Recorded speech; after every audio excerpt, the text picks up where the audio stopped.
my lovelies, you're welcome back to my channel. Silem here. In today's video I'm going to teach you guys how to make a cowl neck top, but in this case I'm actually making a cowl neck dress, but we're going to focus more on the top part, which is the cowl neck. I'm going to show you guys how to draft it, cut it and sew it in the easiest way possible from start to finish. So if you want to see how to make a cowl neck top, then definitely keep on watching. Oh, hey, I didn't see you there. So you want to start off with drafting a basic bodice. If you don't know how to do that, don't worry, I got you. I'm going to show you guys how to draft a basic bodice.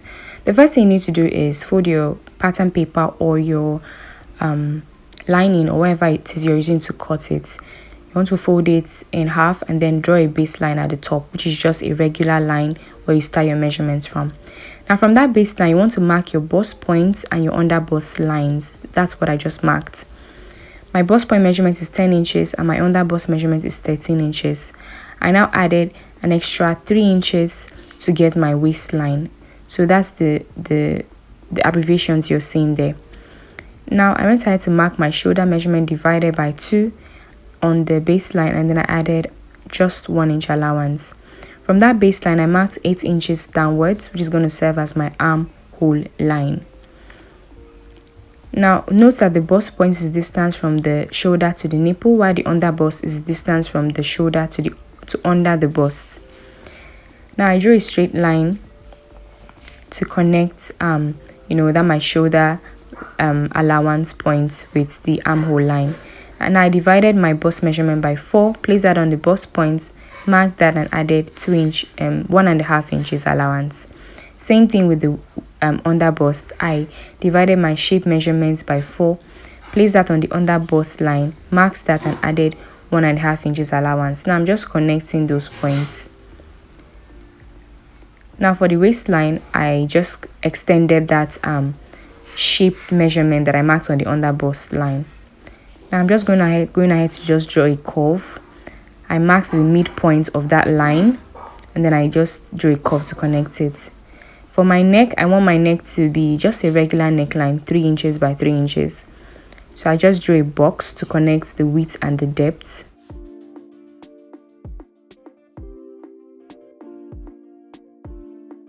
And then I drew a curve to connect, to make that a round neck.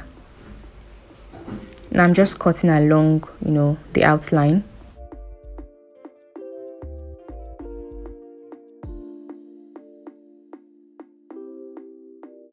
Now this is our front piece done. You don't have to cut the allowance part if you don't want to. This is a cowl neck top, that's why I decided to cut out that allowance at the baseline. I'm just slanting my shoulder by 1/2 inch.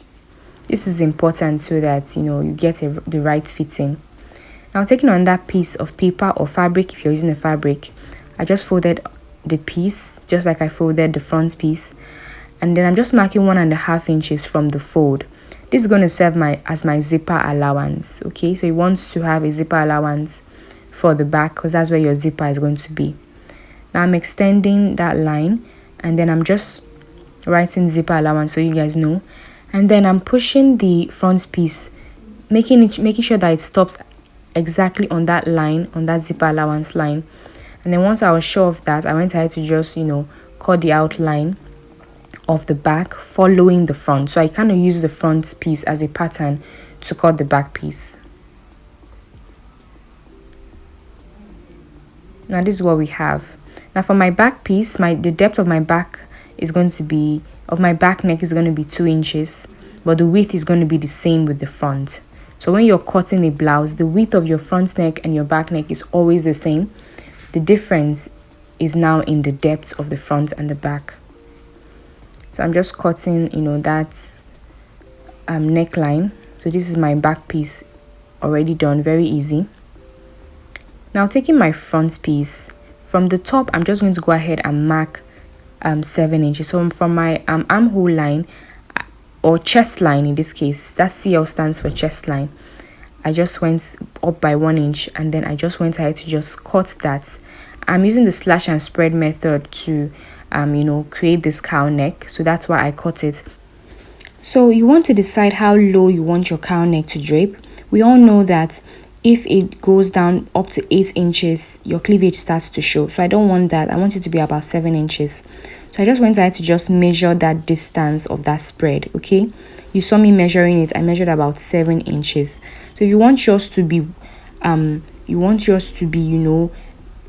more revealing, you want your cleavage to show more, all you have to do is just open the spread wider. If you want yours to be less revealing, close the spread. So as you can see, I'm opening it now. Bringing it down will just close it, and that would make your cowl neck more covered. So basically that's what you want to do. So once you have the desired spread you want, all you have to do is just mark the outline and then just go ahead and just cut it out. So make sure that your fabric is on fold and you place your pattern paper, the fold where you have the fold written on it, make sure that that part is placed on the fold. So basically the center front of the pattern paper should match the center front of your fabric. Okay, now once I open it up, can you see that we already have our cowl neck draping nicely? Now I'm just taking my back piece and I'm just folding it, and I'm going to take my back pattern, like my back piece pattern, and I'm just going to go ahead and just cut along that line. As you saw earlier, I had trimmed the neck of the front piece just slightly so that it looks good when I eventually create the cowl neck. So that's why I trimmed the neck of the front piece slightly, but it's not as low as a regular 3 by 3 inches neckline. Now I'm just cutting open that center back, and I'm also going to just mark the part where I'm going to sew on that center back line.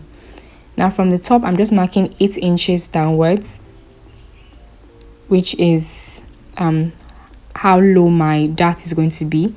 And then from the center point line, from the zipper allowance line rather, I'm just marking 4 inches, which is going to be my dart. I'll replicate that on the other side as well. Now this is my front piece again. Now you want to create a facing for that neck so that they don't see the reverse side of your fabric when the cowl neck drapes. So all I'm doing is I'm just folding another piece of fabric. Make sure that it's long enough and wide enough.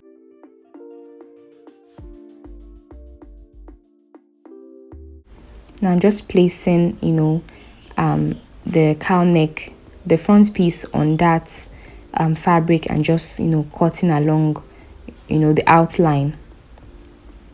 Make sure that this is at least the width of the piece you cut out to be about 8 to 10 inches wide, so that it really covers. So when I place this on the table and I place the facing, I'm just going to go ahead and sew that top and then flip it, and this is what it's going to be, okay, so that the wrong side of the fabric does not show. Moving on to my sewing machine, I'm just going to go ahead and just join my back pieces together with 1/2 inch seam allowance. I place them right sides facing as well. Now I'm taking that point where I want to create my dart, and then I'm just going to just sew my dart with the line I marked as a guide. I'm doing the same thing for the other side as well.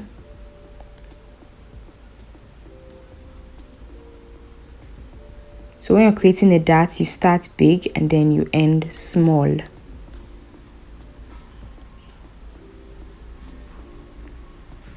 Now when I open this up, this is what we have. Now taking my front piece with that facing I told you, just the same way I explained it earlier, I'm just placing it right sides facing with the top, with the front piece, and then I'm just going to go ahead and sew both of them together with about 1/2 inch seam allowance.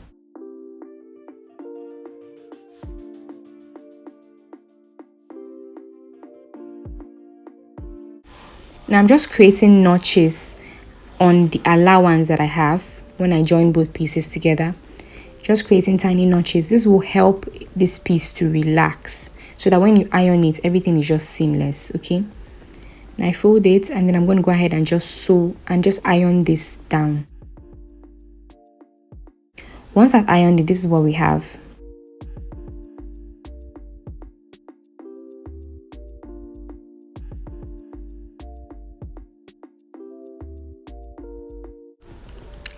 So you can decide to join both shoulders of the front piece, that's the shoulder of the front piece and the facing together, and then join it with your back shoulder. But I'm doing mine slightly different.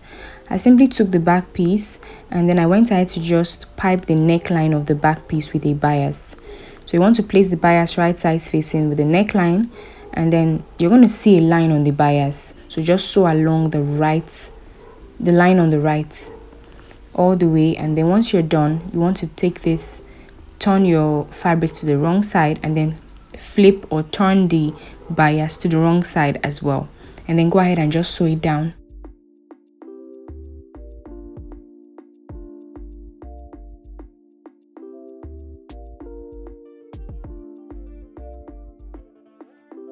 Once you're done with that, this is what you have. Now taking the front piece of my front piece, you know that the front piece, actually the actual shoulder of the front piece and the facing makes like two shoulders on the front piece. Hope that makes sense.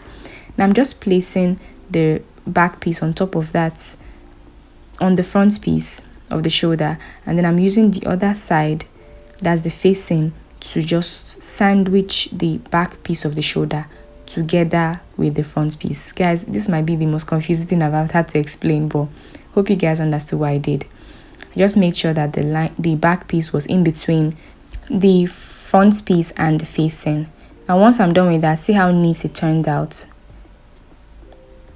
What I'm going to do now is I'm going to flip this, and then I'm just going to go ahead and just shaping the sides with my actual measurements.